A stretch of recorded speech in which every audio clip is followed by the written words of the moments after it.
capítulo 28. Em serviço. Encerrada a prece coletiva, ao crepúsculo, Tobias ligou o receptor, a fim de ouvir os samaritanos em atividade no umbral. Justamente curioso, vinha saber que as turmas de operações dessa natureza se comunicavam com as retaguardas de tarefa em horas convencionais. Sentia-me algo cansado pelos intensos esforços expendidos, mas o coração entoava hinos de alegria interior. Recebera a aventura do trabalho afinal, e o espírito de serviço fornece tônicos de misterioso vigor. Estabelecido o contato elétrico, o pequenino aparelho sob meus olhos começou a transmitir o recado, depois de alguns minutos de espera. Samaritanos ao Ministério da Regeneração! Samaritanos ao Ministério da Regeneração! Muito trabalho nos abismos da sombra. Foi possível deslocar grande multidão de infelizes, sequestrando as trevas espirituais 29 irmãos, 22 em desequilíbrio mental e 7 em completa inanição psíquica. Nossas turmas estão organizando o transporte. Chegaremos alguns minutos depois da meia-noite. Pedimos providenciar. Notando que Narciso e Tobias se entreolhavam fundamente admirados, tão logo silenciou a estranha voz, não pude conter a pergunta que me desbordava dos lábios. Como assim? Por que esse transporte em massa? Não são todos espíritos? Tobias sorriu e explicou. O irmão esquece que não chegou ao Ministério do Auxílio de outro modo. Conheço o episódio de sua vinda. É preciso recordar sempre que a natureza não dá saltos e que na Terra ou nos círculos do umbral estamos revestidos de fluidos pesadíssimos. São aves e têm asas, tanto o avestruz como a andorinha. Entretanto, o primeiro apenas subirá às alturas se transportado, enquanto a segunda corta célere as vastas regiões do céu. E deixando perceber que o momento não comportava divagações, dirigiu-se a Narcisa ponderando. É muito grande a leva desta noite. Precisamos tomar providências imediatas. São necessários muitos leitos, murmurou a serva algo pesarosa. Não se aflija, respondeu Tobias resoluto. Alojaremos os perturbados no pavilhão 7 e os enfraquecidos na câmara 33. Em seguida, levou a destra à fronte, como a ponderar algo muito sério, e exclamou. Resolveremos facilmente a questão da hospitalidade. O mesmo, porém, não se dará no concernente à assistência. Nossos auxiliares mais fortes foram requisitados para garantir os serviços da comunicação nas esferas da crosta, em vista das nuvens de treva que ora envolvem o mundo dos encarnados. Precisamos de pessoal de serviço noturno, porquanto os operários em função com os samaritanos chegarão extremamente fatigados. Ofereço-me com prazer para o que possa aproveitar, exclamei espontaneamente. Tobias endereçou-me um olhar de profunda simpatia, mesclada de gratidão, fazendo-me experimentar cariciosa alegria íntima. Mas está resolvida a permanecer nas câmaras durante a noite? Perguntou admirado. Outros não fazem o mesmo? Indaguei por minha vez. Sinto-me disposto e forte. Preciso recuperar o tempo perdido. Abraçou-me o generoso amigo acrescentando. Pois bem, aceito confiante a colaboração. Narciso e os demais companheiros ficarão também de guarda. Além do mais, mandarei Venâncio e Salúcio, 2 irmãos de minha confiança. Não posso permanecer aqui de plantão noturno em vista de compromissos anteriores. No entanto, caso necessário, você ou algum dos nossos me comunicará qualquer ocorrência de maior gravidade. Traçarei o plano dos trabalhos, facilitando quanto possível a execução. E descortinou-se campo enorme de providências. Enquanto 5 servidores operavam em companhia de Narcisa, preparando roupa adequada e petrechos de enfermagem, eu e Tobias movíamos pesado material no pavilhão 7 e na câmara 33. Não poderia explicar o que se passava comigo. Apesar da fadiga dos braços, experimentava júbilo inexcedível no coração. Na oficina, onde a maioria procura o trabalho, entendendo-lhe sublime valor, servir constitui alegria suprema. Não pensava, francamente, na compensação dos bônus hora, nas recompensas imediatas que me pudessem advir do esforço. Contudo, minha satisfação era profunda, reconhecendo que poderia comparecer feliz e honrado perante minha mãe e os benfeitores que havia encontrado no Ministério do Auxílio. Ao despedir-se, Tobias voltou a abraçar-me e falou: Desejo a vocês muita paz de Jesus, boa noite e serviço útil. Amanhã às 8 horas você poderá descansar. O máximo de trabalho cada dia é de 12 horas, mas estamos em circunstâncias especiais. Respondi que as determinações me enchiam de sincero contentamento. A sós, com um grande número de enfermeiros, passei a interessar-me pelos doentes com mais carinho. Dentre as figuras de auxiliares presentes, impressionou-me a bondade espontânea de Narcisa, que atendia a todos maternalmente. Atraído pela sua generosidade, busquei aproximar-me com interesse. Não foi difícil alcançar o prazer de sua conversação carinhosa e simples. A velhinha amável semelhava-se a um livro sublime de bondade e sabedoria. Mas a irmã que trabalha muito?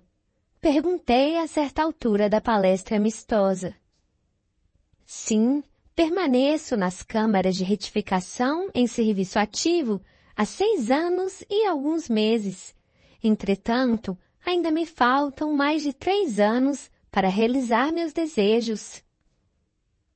Ante a silenciosa indagação do meu olhar, falou Narcisa amavelmente. Preciso um endosso muito sério. Que quer dizer com isso? Perguntei interessado. Preciso encontrar alguns espíritos amados na Terra para serviços de elevação em conjunto. Por muito tempo, em razão de meus desvios passados, roguei em vão a possibilidade necessária aos meus fins. Vivia perturbada, aflita. Aconselharam-me, porém, recorrer à ministra veneranda, e nossa benfeitora da regeneração prometeu que endossaria meus propósitos no Ministério do Auxílio, mas exigiu 10 anos consecutivos de trabalho aqui, para que eu possa corrigir certos desequilíbrios do sentimento. No primeiro instante quis recusar, considerando demasiada a exigência. Depois reconheci que ela estava com a razão. Afinal, o conselho não visava a interesses dela, e sim ao meu próprio benefício. E ganhei muito aceitando-lhe o parecer. Sinto-me mais equilibrada e mais humana. E creio, viverei com dignidade espiritual minha futura experiência na Terra. Ia manifestar profunda admiração, mas um dos enfermos próximos gritou: Narcisa, Narcisa! Não me cabia reter, por mera curiosidade pessoal, aquela irmã dedicada, transformada em mãe espiritual dos sofredores. Capítulo 29. A visão de Francisco. Enquanto Narcisa consolava o doente aflito, fui informado de que me chamavam ao aparelho de comunicações urbanas. Era a senhora Laura que pedia notícias. De fato, esquecera-me de avisá-la sobre as deliberações de serviço noturno. Pedi desculpas à minha benfeitora e forneci rápido relatório verbal da nova situação.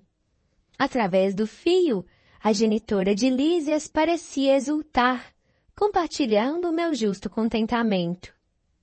Ao termo de nossa ligeira conversa, disse bondosa: "Muito bem, meu filho, apaixone-se pelo seu trabalho, embriague-se de serviço útil. Somente assim atenderemos à nossa edificação eterna. Lembre-se, porém, que esta casa também lhe pertence." Aquelas palavras encheram-me de nobres estímulos. Regressando ao contato direto com os enfermos, notei Narcisa lutar heroicamente por acalmar um rapaz que revelava singulares distúrbios. Procurei ajudá-la.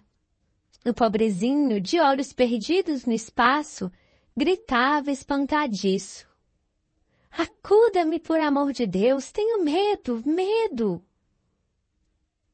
E o olhar engazeado dos que experimentam profundas sensações de pavor acentuava: "Irmã Narcisa, lá vem ele, o monstro, sinto os vermes novamente. Ele, livre-me dele, irmã, não quero, não quero." "Calma, Francisco", pedi a companheira dos infortunados. "Você vai libertar-se, ganhar muita serenidade e alegria, mas depende do seu esforço. Faça de conta que a sua mente é uma esponja embebida em vinagre. É necessário expelir a substância azeda. Ajudá-lo-ei a fazê-lo, mas o trabalho mais intenso cabe a você mesmo." O doente mostrava boa vontade, acalmava-se enquanto ouvia os conceitos carinhosos, mas volvia a mesma palidez de antes, prorrompendo em novas exclamações. "Mas, irmã, repare bem, ele não me deixa. Já voltou a atormentar-me, veja, veja." "Estou vendo, Francisco", respondia ela cordata. "Mas é indispensável que você me ajude a expulsá-lo." "Este fantasma diabólico", acrescentava a chorar como criança, provocando compaixão. "Com fim, Jesus, esqueça o monstro", dizia a irmã dos infelizes piedosamente. "Vamos ao passe. O fantasma fugirá de nós." E aplicou-lhe fluidos salutares e reconfortadores, que Francisco agradeceu, manifestando imensa alegria no olhar. "Agora", disse ele, fim da operação magnética, "estou mais tranquilo."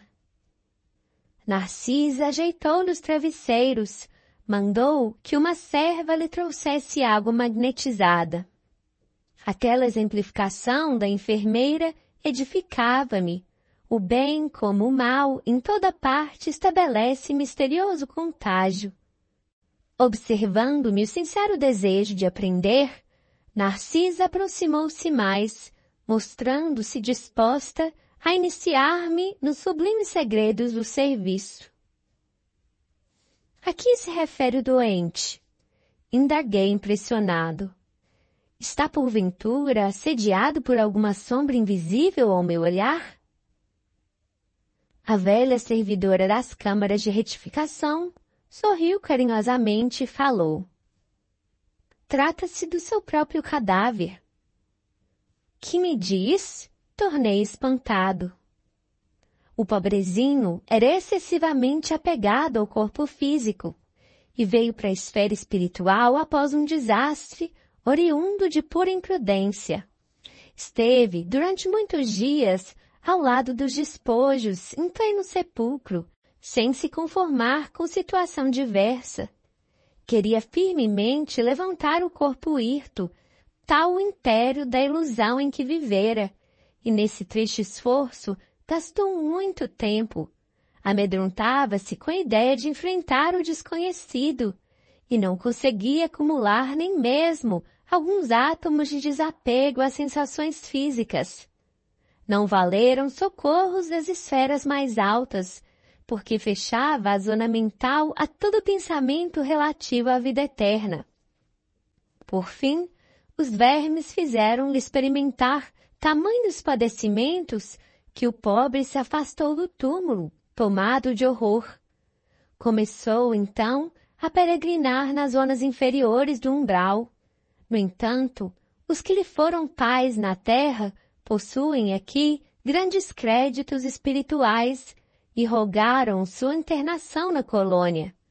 Trouxeram-no samaritanos quase à força. Seu estado, contudo, é ainda tão grave que não poderá ausentar-se tão cedo das câmaras de retificação. O amigo que lhe foi genitor na carne está presentemente em arriscada missão, distante de nosso lar. E vem visitar o doente? Perguntei. Já veio 2 vezes e experimentei grande comoção observando-lhe o sofrimento discreto. Tamanha a perturbação do rapaz que não reconheceu o pai generoso e dedicado. Gritava aflito, mostrando a demência dolorosa. O genitor, que veio vê-lo em companhia do ministro Pádua do Ministério da Comunicação, pareceu muito superior à condição humana, enquanto se encontrava com um nobre amigo que obtivera hospitalidade para o filho infeliz. Demoraram-se bastante, comentando a situação espiritual dos recém-chegados dos círculos carnais. Mas quando o ministro Pádua se retirou, compelido por circunstâncias de serviço, o caído rapaz me pediu-lhe perdoasse o gesto humano e ajoelhou-se diante do enfermo. Tomou-lhe as mãos ansioso, como se estivesse a transmitir vigorosos fluidos vitais, e beijou-lhe a face, chorando copiosamente. Não pude conter as lágrimas e retirei-me, deixando-os a sós. Não sei o que se passou em seguida entre ambos, mas notei que Francisco, desde esse dia, melhorou bastante. A demência total reduziu-se a crises que são agora cada vez mais espaçadas. Como tudo isso comove? Exclamei sob forte impressão. Entretanto, como pode a imagem do cadáver persegui-lo? A visão de Francisco esclareceu a velhinha atenciosa. É o pesadelo de muitos espíritos depois da morte carnal. Apegam-se demasiadamente ao corpo, não enxergam outra coisa, nem vivem senão dele e para ele, votando-lhe verdadeiro culto, e vindo o sopro renovador, não o abandonam. Repelem quaisquer ideias de espiritualidade e lutam desesperadamente pelo conservar. Surgem, no entanto, os vermes vorazes e os expulsam. A essa altura, horrorizam-se do corpo e adotam nova atitude extremista. A visão do cadáver, porém, como forte criação mental deles mesmos, atormenta-os no imo da alma.